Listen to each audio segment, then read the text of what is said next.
ये रोमन चाचा का है। और तोताराम अजिया लिया।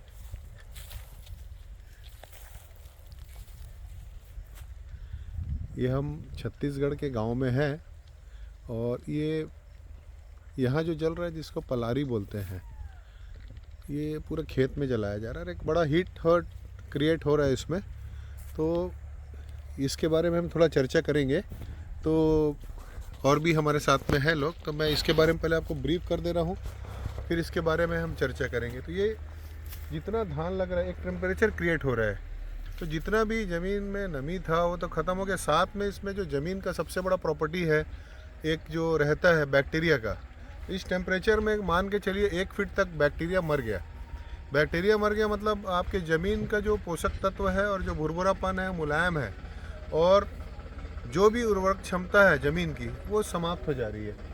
एक गलत परंपरा इसमें एक डेवलप हो रहा है कि धान के बाद धान, यदि हम 2 फसल मल्टी क्रॉपिंग करेंगे या फसल चक्र को अपनाएंगे तो जो एक पोषक तत्व रहता है वो पोषक तत्व बैलेंस हो जाता है।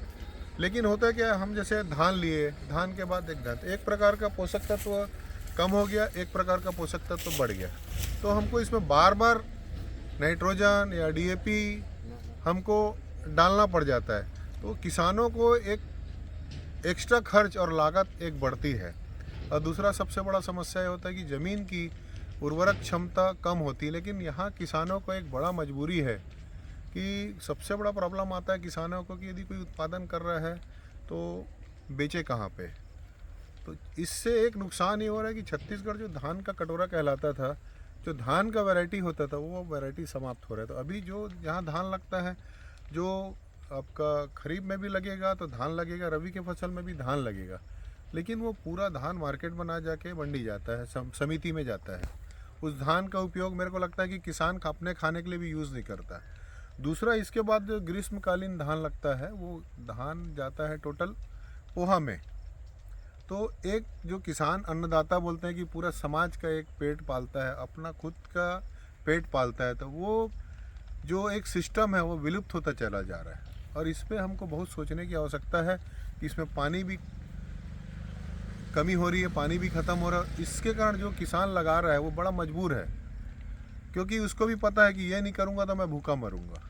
तो इस पर हमको बहुत चिंतन करने की आवश्यकता है। हमको तकनीक, और सबसे बड़ा ये है कि किसानों को एक मार्केट देना है कि उनका बहुत अच्छे मूल्य में उनका कृषि उत्पाद बिके, तब किसान जो है इस कुचक्र से बाहर आके सही में किसान और एक अन्नदाता बन पाएगा। नहीं तो आज की स्थिति में आप देख लीजिए कि धीरे धीरे जो किसान है किसानी छोड़ रहे हैं, किसान का बेटा किसानी नहीं करना चाहता है। कारण ये है कि इसमें कोई लाभ नहीं मिल पा रहा है, ना उनका ग्रोथ है, ना किसी प्रकार का उनका, यदि उसके पास ट्रैक्टर है तो साइकिल में आ जा रहा है, कार है तो वो पैदल आ जा रहा है, लगातार नुकसान में जा रहे हैं। तो ये कि गलत परंपरा टेक्निक को अपना दिया गया है, जो एक मल्टीनेशनल कंपनी का मुझे लगाता है एक साजिश चल रहा है भारत के किसानों के विरुद्ध में। इस पर सभी किसानों को और सरकार को सोचना चाहिए, और किसानों को आत्मनिर्भर उनके उत्थान के लिए, और जो परंपरागत जो किसान रहे हैं वापस मूल रूप में कैसे आए, उनके लिए सरकार को सोचना बहुत ज़रूरी है। हमारे साथ में हमारे वरिष्ठ चंद्रशेखर बघेल जी भी हैं, तो मैं चाहूँगा कि बघेल जी अपना विचार इस पर रखें। और हमारे साथ में हमारे गांव के वरिष्ठ किसान गोपाल राजपूत जी भी हैं, तो मैं चाहूँगा कि इस पर हम आपसे बात करें।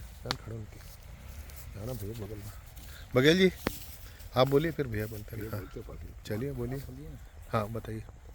ये गोपाल राजपूत जी किसान है यहाँ पे, और अच्छा खेती करते हैं, बहुत अच्छे से करते हैं, मछली पालन भी करते हैं, एक व्यवसाय के रूप में इन्होंने अपनाया हुआ है। तो लेकिन इनकी क्या मजबूरियां हैं, क्या दिक्कत आ रही है, ये हम उनसे जानना चाहेंगे। हमें सरकार से मूलभूत सुविधा नहीं मिल पाती है, और धान लेने के लिए हम लोग इसलिए मजबूर हैं कि दूसरा खेती अगर उन्हारी के करते हैं तो उसमें हमें खर्च जो लागत है, आमदनी से ज़्यादा लागत आ जाती है। बंदर का परेशानी है, गैया का है, और ये सब सुविधा सरकार को इसके बारे में सोचना चाहिए कि मवेशी को उनका रख रखाव के लिए व्यवस्था करें। तो इसमें जैसा अभी चल रहा है उसके हिसाब से क्या आगे किसान खेती करेगा या बंद करेगा, या किसान का बेटी इस खेती में आना चाहेगा नहीं, क्या? किसान के किसी बच्चे लोग खेती करना नहीं चाह रहे, क्योंकि जो लागत है वो ज़्यादा आ रहा पा रहा है, जो प्रॉफिट है उससे ज़्यादा हमको लागत आ तो रहा है। देखिए, बहुत पुराने किसान, वरिष्ठ और काफ़ी बड़े स्तर पर खेती करने वालों का अनुभव ये है कि आज उनको जो लाभ मिलना चाहिए खेती से, उनके जो पुरखों को जो लाभ मिलता था वो लाभ नहीं मिल पा रहा है, और लगातार लागत बढ़ रहा है, उत्पादन का मूल्य भी नहीं मिल पा रहा है। तो ऐसी स्थिति में वो आगे भविष्य में वो भी नहीं चाहेंगे कि उनके बच्चे आगे खेती करें। और मैं हमारे वरिष्ठ बीच में चंद्रशेखर बघेल जी हैं, मैं निवेदन करूंगा, प्राकृतिक कृषि के विशेषज्ञ हैं, मैं चाहूँगा कि इस पर ज़रूर वो बात अपनी रखें। भैया ने सही कहा है कि हमारी आज की समस्या जो हो रही है किसानों की, वो वास्तविक स्थिति है, उन्होंने वास्तविक स्थिति को बताया। लेकिन दुनिया में ऐसे कोई चीज़ नहीं है जिसका समाधान नहीं है। गुरुदेव परम पूज्य श्री रविशंकर जी इनके बारे में एक लाइन बोलते हैं, deepen your roots, broaden your vision. तो हमको अपनी पुराने जड़ों की ओर लौटना एक इसका समाधान हो सकता है। जैसे हमारे पुराने पुरखे लोग क्या करते थे, उतेरा बोते थे, इसी धान में उतेरा बोते थे। मैंने भी अभी लगा है, गेहूं का भी डाला है, सरसों और तिवरा का भी डाला है। तो उतेरा करने से क्या हमारी लागत हो गई कम, और उसमें नाइट्रोजन आ गया। हमारा टाइम ड्यूरेशन जो था, अभी जब हम दिसंबर में लगा रहे हैं गेहूं या धान लगाएंगे, हमने उसको अक्टूबर में ही लगा दिया है, तो हमारा टाइम ड्यूरेशन हो गया है। तो हमारा एक दूसरा जो हमारी फसल की लागत लगने वाली थी, जोताई करके बुआई करके, वो कुछ नहीं लगना है। और पुराने समय में हमारे दादा परदादा लोग यही करते थे। क्योंकि देखिए, ये अभी इनको भी मजबूरी है कि इनको अगली फसल की तैयारी करना है, यही बोल रहा हूँ। और इनको यदि इनके पास ऑप्शन नहीं है कि पैरा को क्या डोहारने में भी बहुत लेबर खर्च लग जाता है, तो इनके पास ऑप्शन यही बचता है कि जला दें।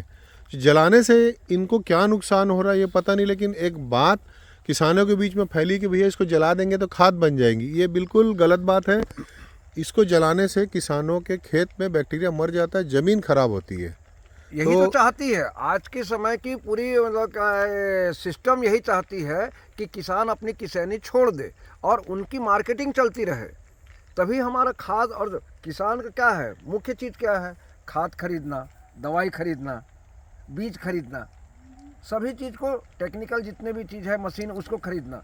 जब सब चीज़ को खरीदना पड़ेगा तो किसान कैसे आत्मनिर्भर बनेगा? तो संक्षिप्त में आप सरकार के लिए और हमारे किसान भाइयों के लिए संक्षिप्त में एक लाइन में एक संदेश दें, जिससे लोग उस पर अनुकरण करके उसका लाभ ले सकें और किसान आत्मनिर्भर बन सके। कहीं न कहीं हमको प्रकृति के जो नियम है उसको पालन करना ही पड़ेगा। प्रकृति के नियम हमारे पुरखों ने बताया हुआ था कि प्रकृति की साइकिल के अनुसार से चले, जिससे मिट्टी, हवा, पानी सब ठीक भी रहे और हमारी उत्पादन क्षमता भी बढ़े। ये टेक्निक को प्राकृतिक खेती के साधन से हम सीख सकते हैं। इसके लिए गौ माता का गोबर, गौमूत्र और अपने जितने संसाधन हैं वो सर्वश्रेष्ठ है, इसको हम कर सकते हैं। बहुत बहुत धन्यवाद आपका चंद्रशेखर बघेल जी, गोपाल राजपूत जी।